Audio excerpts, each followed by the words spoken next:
Hello students, पिछली class में अपन ने पढ़ा था डाइवर्जेंस।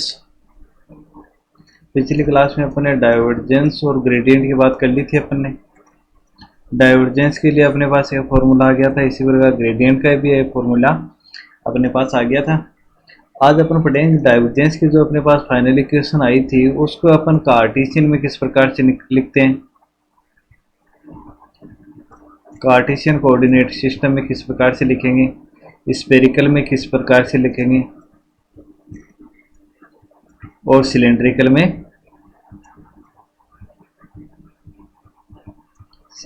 कोऑर्डिनेट सिस्टम में किस प्रकार से इन इक्वेशन को लिखते हैं। इसी प्रकार डाइवर्जेंस की बात करेंगे, इसी प्रकार बात कर लेंगे किसकी, ग्रेडियंट की। दोनों की इक्वेशन फाइनल इक्वेशन अपने पास से आ गई थी। ये अपने पास जो फाइनल इक्वेशन आई थी वो अपने पास थी ऑर्थोगोनल कर्वीलिनियर कोऑर्डिनेट सिस्टम की। ऑर्थोगोनल की बात हुई थी, उसमें तो अपने पास जनरल इक्वेशन आई थी, उसमें तो अपने पास कोऑर्डिनेट थे u1 u2 और u3, ये थे अपने पास। और यूनिट वेक्टर थे e1 कैप, e2 कैप और e3 कैप, इस प्रकार से थे। और अपने पास एक था h1 h2 h3, ठीक है। h1 h2 h3 क्या है, स्केल फैक्टर थे अपने पास, ठीक है। अब देखेंगे u1 u2 u3 की वैल्यू कार्टेशियन में क्या होती है, स्फेरिकल में क्या होती है और सिलेंड्रिकल में क्या होती है। इसी प्रकार e1 के e2 के और e3 के इन तीनों कोऑर्डिनेट सिस्टम में क्या क्या होते हैं, और प्लान जो स्केल फैक्टर अपने पास h1 h2 h3 इनकी वैल्यू इन तीनों कोऑर्डिनेट सिस्टम में क्या क्या होती है, इसकी अपन बात करेंगे इस क्लास में, ठीक है। सबसे पहले बात कर लेते हैं अपन कार्टेशियन कोऑर्डिनेट सिस्टम की। अब अपन बात करेंगे कार्टेशियन कोऑर्डिनेट सिस्टम की। सबसे पहला अपने पास है Cartesian coordinate system. Cartesian coordinate system, या इसको ये बोल सकते हैं कार्तीय निर्देश तंत्र। कार्तीय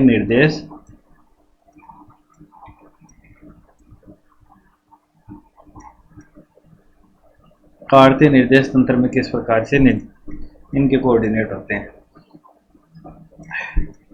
अपन बात करें, देखो पहले कार्टेशियन की बात कर लेते हैं। ये वाई एक्सिस है तो इसके लिए अपने पास होगा ये जेड एक्सिस है, और ये कौन सा है, एक्स एक्सिस। इसके लिए अपन यूनिट वेक्टर लेते हैं आई कैप, वाई कैप के लिए लेते हैं जे कैप, और जेड एक्सिस के लिए लेते हैं के कैप, ठीक है। ये तो किसकी बात हुई, E1 कैप, E2 कैप और E3 कैप। और इसमें कोऑर्डिनेट कौन से हैं, ऑर्थोगोनल में होते हैं U1 U2 U3, और इसमें अपने पास एक्स वाई और जेड है। तो क्या समझा, ऑर्थोगोनल में अपने पास कोऑर्डिनेट कौन से थे, U1 U2 और U3। तो अब इस कार्टेशियन में अपने पास कोऑर्डिनेट कौन से होंगे, एक्स वाई और जेड, ये बात होगी। अब ऑर्थोगोनल में अपने पास यूनिट वेक्टर था E1 कैप, E2 कैप और E3 कैप, और इसमें अपने पास होगा आई कैप, जे कैप और के कैप। मतलब क्या, U1 U2 और U3 की जगह क्या लिखना है, एक्स वाई जेड, और E1 कैप, E2 कैप और E3 कैप की जगह क्या लिखना है, आई कैप, जे कैप, के कैप। ये सब तो आप जानते होंगे। कार्टेशियन तो बहुत सिंपल है, आपने पढ़ा होगा पहले, ठीक है। यहाँ तक हो गया। अब बात करते हैं H1 H2 और H3 की। स्केल फैक्टर जो थे अपने पास उनकी वैल्यू क्या क्या थी अपने पास, ठीक है।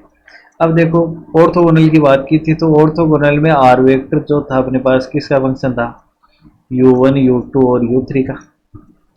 यहाँ से अपने पास डिस्प्लेसमेंट डी आर वेक्टर क्या आया था,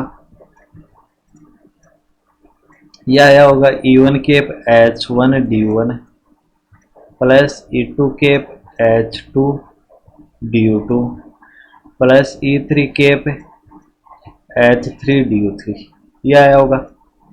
ये इक्वेशन थी अपने पास डिस्प्लेसमेंट विस्थापन, यही आया था डी आर वेक्टर। अब ये तो किसके लिए था, ऑर्थोगोनल कोऑर्डिनेट सिस्टम के लिए। अब बात करें किसके लिए, कार्टेशियन के लिए। कार्टेशियन के लिए अपने पास जो पोजीशन वेक्टर है किसका फंक्शन होगा, कार्टेशियन के लिए जो अपने पास आर वेक्टर है किसका फंक्शन है, एक्स वाई और जेड का। तो इसके लिए अपने पास डिस्प्लेसमेंट डी आर वेक्टर क्या आएगा, इसके लिए आएगा अपने पास डी एक्स आई कैप प्लस डी वाई जे कैप होगा plus D Z plus D Z के कैप। ये हो गया एक इक्वेशन। तो अपने पास फर्स्ट इक्वेशन ये ले लेते हैं, सेकंड इक्वेशन ये आ गई अपने पास। अब फर्स्ट और सेकंड दोनों इक्वेशन को कंपेयर कराओ आपस में, ठीक है। तो इसके लिए अपने पास देखो आई कैप E1 कैप की जगह तो क्या आ गया, आई कैप आ गया। तो इसमें अपन E1 कैप को तो क्या लिख सकते हैं, आई कैप लिख सकते हैं। E2 कैप को क्या लिख सकते हैं, यहाँ पर जे कैप है और यहाँ पर E2 कैप है, तो E2 कैप की जगह क्या लिख सकते हैं, जे कैप हो गया। और यहाँ से E3 कैप की जगह क्या लिख सकते हैं, के कैप लिख सकते हैं, ठीक है।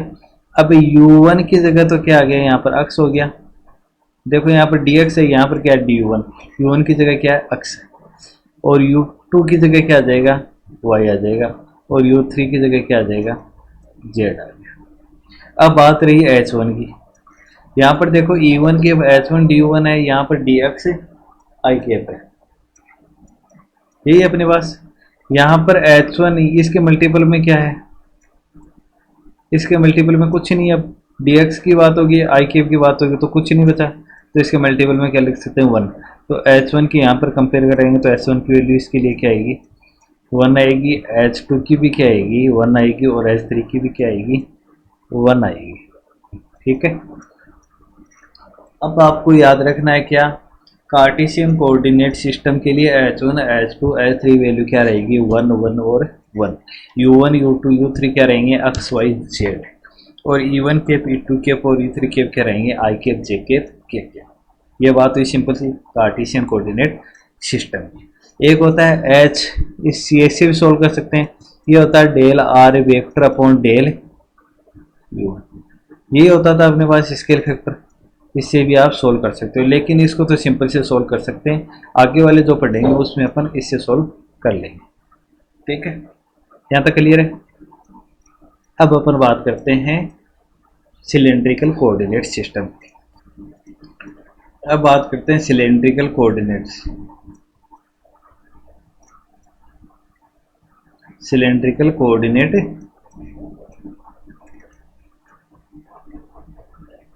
सिस्टम, या इसको बोल सकते हैं बेलनी निर्देश तंत्र। बेलनी निर्देश तंत्र अपन इसको बोल सकते हैं, ठीक है। कार्टेशियन की अपने बात कर ली, अब बात करते हैं सिलेंड्रिकल की। अब ऑर्थोगोनल में था u1 u2 और u3। अब इसके लिए u1 की वैल्यू क्या रहेगी, देखो इसके लिए क्या है, ये एक्स वाई जेड में दे रखा है अपने पास। एक तो होता है r, एक फाई और जेड, इसको थीटा की जगह ले लेते हैं फाई, या r की जगह भी क्या आ सकता है, रो मिल सकता है, रो फाई और जेड, ठीक है। अब फाई कौन सा एंगल होता है, जो रोटेशन एंगल होता है उसको अपन बोलते हैं फाई। जो ये जो रोटेशन एंगल होता है ना, वो तो होता है फाई। और रो है अपने पास, ये जो एक्सिस है वो क्या है, ये जो एक्सिस है ये है रो, इसको लिख देते हैं यहाँ पर, ये होती है रो। और जेड जो है ऊपर वाली जो एक्सिस है उसको बोलते हैं जेड। तो इसके लिए u1 u2 u3 की वैल्यू क्या रहेगी, सिंपल से कोऑर्डिनेट रो फाई और जेड रहेगा। और इसके लिए वहां पर था E1 कैप E2 कैप, और जनरल इक्वेशन में ये था ऑर्थोगोनल में, तो इसके लिए हो जाएगा E1 कैप की जगह E rho cap, E phi cap और E जेड कैप, हो गया। अब बात करते हैं अपन H1 H2 और H3 की, इस प्रकार से वैल्यू अपने पास आती है। H1 H2 H3 की वैल्यू निकालने के लिए अपन सिंपल सा डायग्राम चेक करते हैं।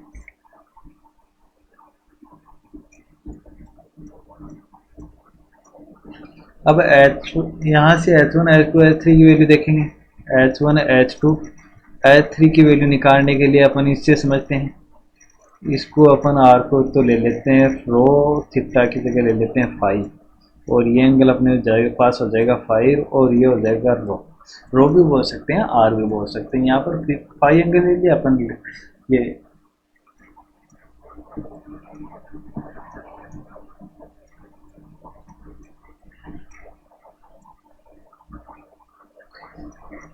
ठीक है, यहाँ से H1 H2 H3 की वैल्यू अपन चेक करते हैं क्या आती है।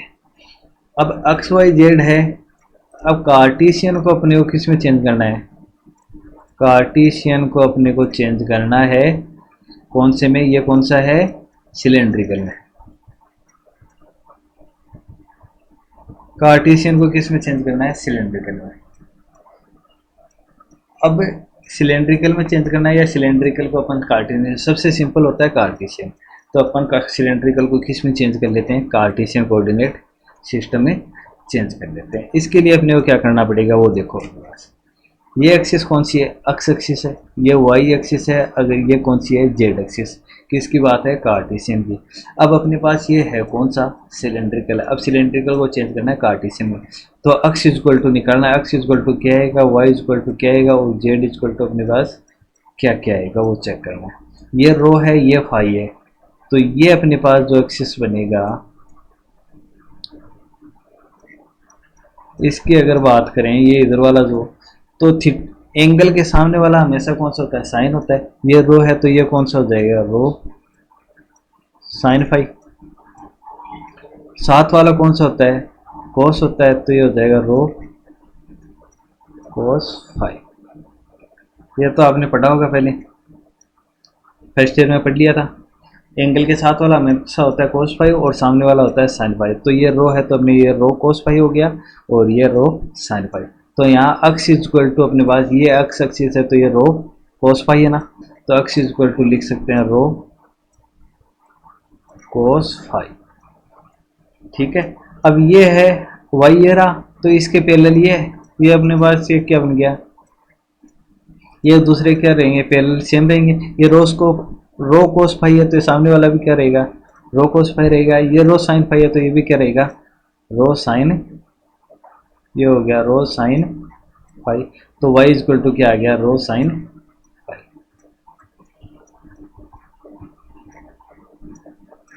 ये एक तरह से अपने पास रेक्टेंगुलर बन गया, तो आमने सामने भुजाएं क्या रहेगी, सेम रहेंगी। ठीक है, अक्स इक्वल टू लिख सकते हैं rho cos phi, y equal to लिख सकते हैं रो साइन फाई, और जेड इक्वल टू, जेड अपने पास क्या है, जेड ही है, तो जेड इक्वल टू लिखेंगे अपन जेड। कर लिया चेंज। तो आर वेक्टर इक्वल टू अपने पास क्या रहेगा, पोजीशन वेक्टर एक्स आई के प्लस वाई जे के प्लस जेड के रहेगा। तो आर वेक्टर इक्वल टू, इसके लिए बात करें तो अपन अक्स को क्या लिखा, रो कोस फाई, तो अक्स इक्वल टू लिख दें रो कोस फाई आई के प्लस रो साइन फाई जे के प्लस जेड के। ये अपने पास इक्वेशन आ गई। तो अपने को निकालना क्या है, H1 H2 H3। U1 equal to तो था अपने पास रो, U2 इक्वल टू था अपने पास रो फाई, और U3 इक्वल टू था जेड। इसकी बात अपन ने कर ली थी। E1 केप इक्वल टू यहाँ पर रहेगा E rho cap, E2 cap equal to ले लेंगे E फाई केप, और E3 केप इक्वल टू ले लेंगे अपन E Z cap. U1 U2 U3 बात होगी, E1 cap E2 cap E3 की बात होगी। अब अपने को निकालना है scale factor H1 H2 H3, वो किसमें, सिलेंड्रिकल। ठीक है, तो H इक्वल टू अपने पास scale factor H equal to होता है del are vector upon del u. H1 की बात करें तो del are vector upon del U1। ठीक है, U1 इक्वल टू अपने पास क्या है, रो, ये रहा U1 इक्वल टू क्या है, रो। तो H1 इक्वल टू आ जाएगा अपने पास mod of del are vector upon del रो।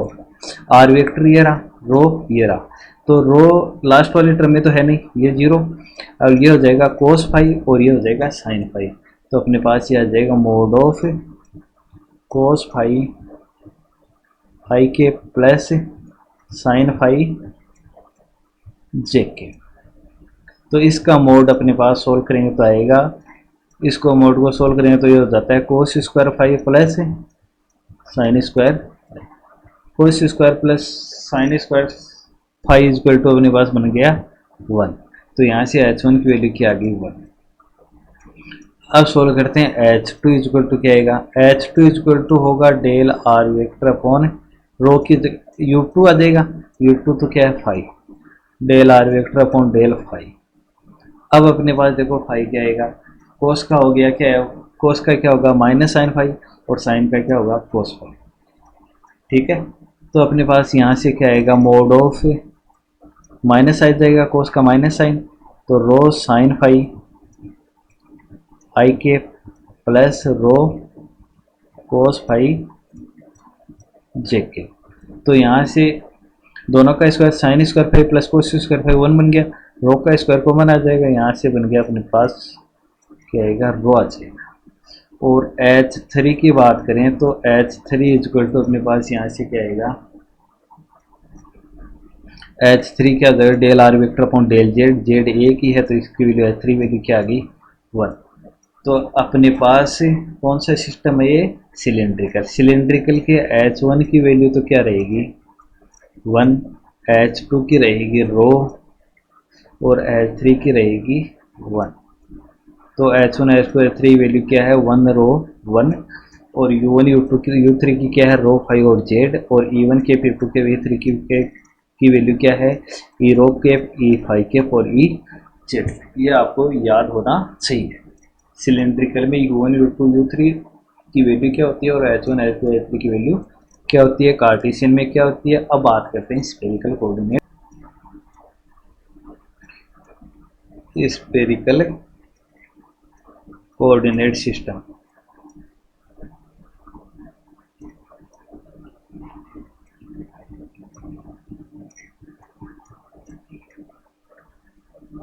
या इसको लिख सकते हैं गोलीय निर्देश तंत्र, गोलीय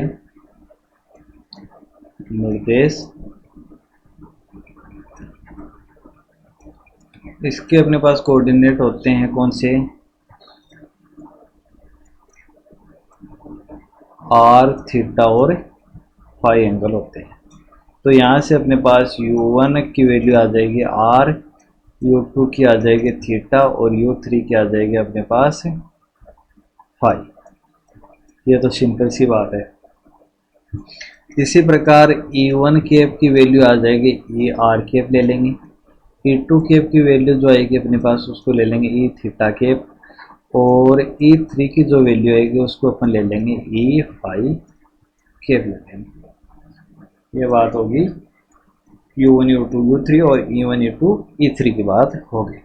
अब अपने को निकालना है स्केल फैक्टर H1 H2 और H3 की वैल्यू। ठीक है, अब इसकी बात करते हैं। ये अपने पास एक्स एक्सिस है, ये वाई एक्सिस है, और ये जेड एक्सिस है। अपने को क्या करना है, स्फेरिकल को किस में चेंज करना है, कार्टेशियन कोऑर्डिनेट सिस्टम।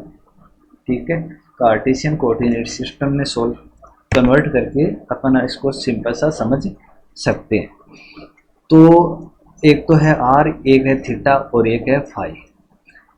ठीक है, जो आर जो है वो क्या होती है, स्फेयर की रेडियस होती है, या ये कोई पॉइंट ले लिया, कोई स्फेरिकल है पॉइंट पूरा, ये कोई मान लो कोई स्फेयर है इसके चारों तरफ, इस पर कोई पॉइंट है P। इसके लिए आर वेक्टर जो होगा सेंटर पॉइंट से उस पॉइंट तक की डिस्टेंस जो होगी वो क्या है आर वेक्टर होगी।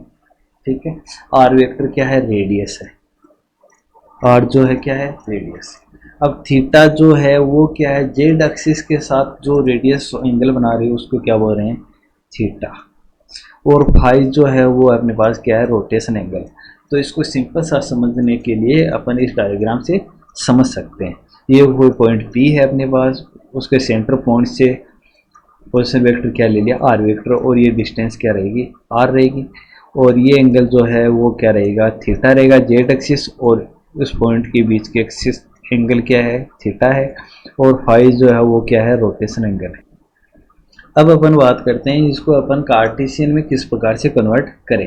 ये थीटा एंगल है, ये रेडियस आर है, तो ये अपने पास जो होगा डिस्टेंस वो थीटा के सामने वाला हमेशा क्या होता है साइन होता है, तो ये हो जाएगा अपने पास आर साइन थीटा, सिंपल सा। और ये थीटा है तो इसके साथ वाला अपने पास क्या हो जाएगा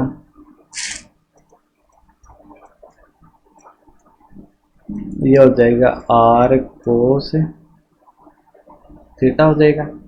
ठीक है, इसकी बात हो गई अपने पास। तो अपने पास जेड की वैल्यू तो आ गई, जेड इक्वल टू क्या लिख सकते हैं यहाँ से आर कोस थीटा, क्योंकि ये थीटा एंगल है, ये रेडियस अपने पास क्या है आर है, या इस पॉइंट के लिए बात करें तो इसके लिए पोजीशन वेक्टर क्या है आर वेक्टर। तो अपन इसको यह क्या लिख सकते हैं, थीटा के साथ वाला क्या हो गया कोस थीटा, तो ये हो गया r cos theta. Z equal to तो अपने पास क्या आ गया आर कोस थीटा, ये हो गया अपने पास z equal to r cos theta. अब अपन बात करते हैं अक्स और वाई की। ये जो अपने पास इस पॉइंट से यहाँ तक की जो रेडियस है आर साइन, ये डिस्टेंस जो है वो आर साइन थीटा, इसी प्रकार इसके पैरेलल क्या है और डिस्टेंस से कोई पॉइंट एल है वो भी क्या है सेम है, दोनों एक दूसरे के यहाँ पैरेलल हैं, तो ये आर साइन थीटा होगा, तो नीचे वाला ये भी क्या होगा आर साइन थीटा, जो यहाँ पर क्या है लिखा हुआ है आर साइन थीटा, दोनों एक दूसरे के यहाँ पैरेलल है। ठीक है, और ये दोनों जो डिस्टेंस है वो भी एक दूसरे के हैं, दोनों दूरी एक दूसरे के हैं पैरेलल हैं, तो ये आर कोस थीटा है, तो ये भी क्या है आर कोस, ये आर कोस थीटा है। तो ये अपने पास आर साइन थीटा है, तो ये अपने पास क्या आ गया आर साइन थीटा आ गया। ठीक है, अब ये आर साइन थीटा बन गया, तो एंगल के सामने वाला जो ये फाई है इसके साथ वाला हमेशा क्या होता है कोस होता है, एंगल के साथ वाले भुजा हमेशा क्या होती है कोस होती है। तो इसके लिए ये जो रो है तो अपन इसको लिख सकते हैं रो कोस फाई, और इसको अपन लिख सकते हैं यहाँ से रो सामने वाली क्या आती है साइन, रो साइन फाई। अब रो की वैल्यू क्या आर साइन थीटा, तो अपन इसको लिख सकते हैं r sine theta sine phi लिख सकते हैं, और इसको अपन लिख सकते हैं रो की वैल्यू क्या है आर साइन थीटा, तो यह हो जाएगा आर साइन थीटा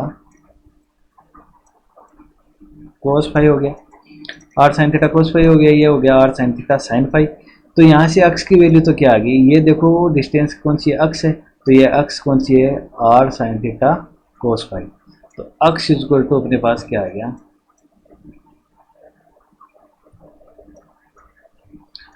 तो अपने पास अक्स इक्वल टू क्या आ गया r sine theta cos phi. ठीक है, अब y की बात करें तो y कौन सी है ये है, तो ये r sine theta sine phi, तो इसके सामने वाले को एक दूसरे क्या है पैरेलल हैं, तो ये क्या रहेंगे सेम रहेंगे, और ये दोनों क्या रहेंगे सेम रहेंगे। तो ये r sine theta sine phi है, तो ये भी कौन सा हो जाएगा ये आर साइन थीटा क्या हो जाएगा साइन फाई हो जाएगा अपने पास। तो अपन y इक्वल टू यहाँ से क्या लिख सकते हैं, तो अपन y इक्वल टू यहाँ से लिख सकते हैं आर साइन थीटा साइन, ये इतना क्लियर है। ठीक है, ये किसकी बात हुई स्फेरिकल कोऑर्डिनेट सिस्टम की बात हुई है अपने पास। ठीक है, तो अक्स इक्वल टू क्या लिखेंगे यहाँ पर r sine theta cos phi, y equal to लिखेंगे r sine theta sine phi, और जेड इक्वल टू लिखेंगे आर कोस थीटा। आप इसको आराम से सोल्व कर सकते हो, पहले ये डिस्टेंस निकालो क्या आएगी, कोई पॉइंट ले लेते हैं ए से पी की डिस्टेंस निकालो, वो किसके पैरेलल हो जाएगी ओ से एल तक की पैरेलल हो जाएगी। तो ये आर साइन थीटा है, यहाँ से थीटा एंगल है, ये क्या है रेडियस आर है, तो ये आर साइन थीटा ये आर कोस थीटा। तो ये जेड एक्सिस तो यहाँ से आगे जेड इक्वल टू लिख सकते हैं आर कोस थीटा, ये आर साइन थीटा ये इसके पैरेलल आ गया, इसको ले लिया अपने रो, एंगल के साथ वाला होता है कोस, तो ये कोस फाई रो कोस फाई, तो रो की जगह आर साइन थीटा आ गया, और ये कौन सा हो गया रो साइन फाई, तो आर की जगह क्या आ गया आर, रो की जगह आ गया आर साइन थीटा। यहाँ से अक्स आ गया और ये एक दूसरे पैरेलल है, तो यहाँ से y की वैल्यू आ गई अपने पास। अब u1 u2 u3 की तो बात हो गई थी, e1 केप e2 केप और e3 केप की बात हो गई थी, तो अपन बात करेंगे अब h1 h2 और h3 किस प्रकार से अपन सोल्व कर सकते हैं। तो आर वेक्टर इक्वल टू अपने पास क्या था x i cap plus y j cap plus z k cap था। ठीक है, तो यहाँ से अपन आर वेक्टर की बात करें तो अक्स की जगह क्या है r sine theta cos phi, तो ये हो जाएगा r sine theta cos phi i के प्लस आर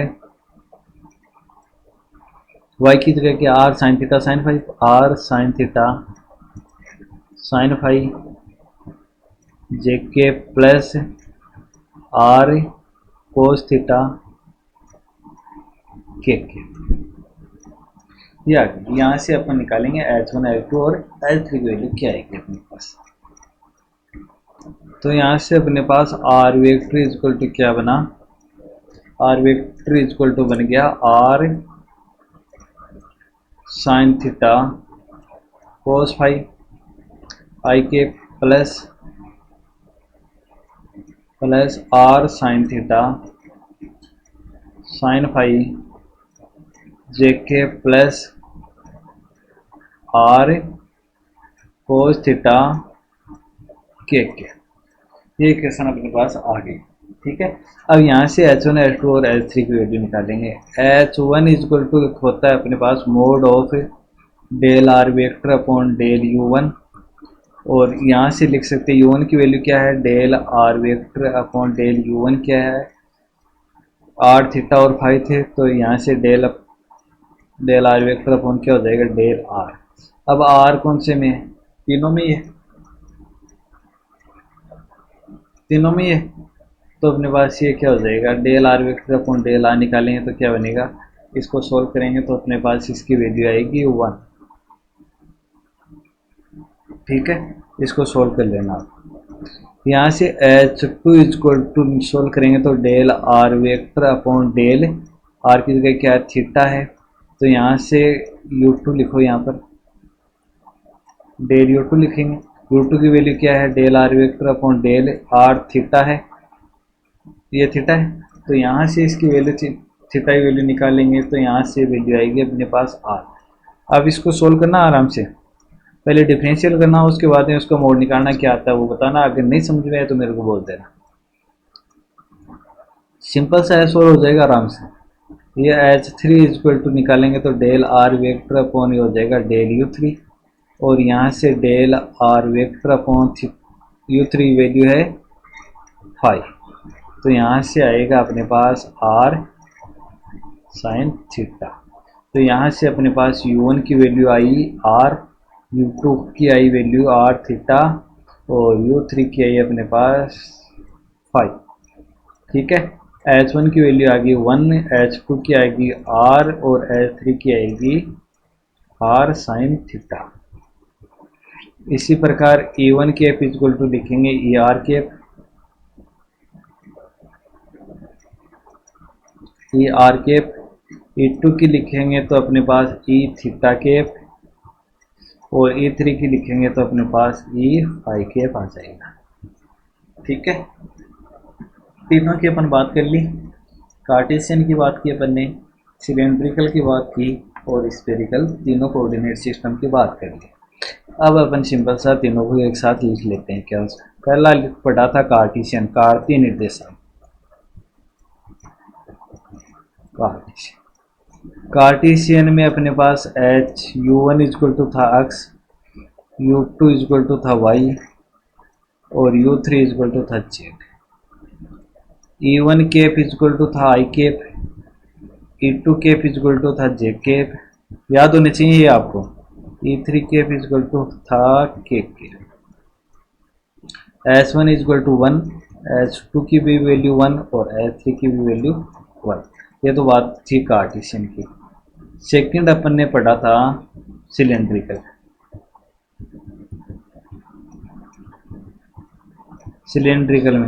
सिलेंड्रिकल में U1 की वैल्यू थी अपने पास रो, U2 की फाई, U3 की जेड।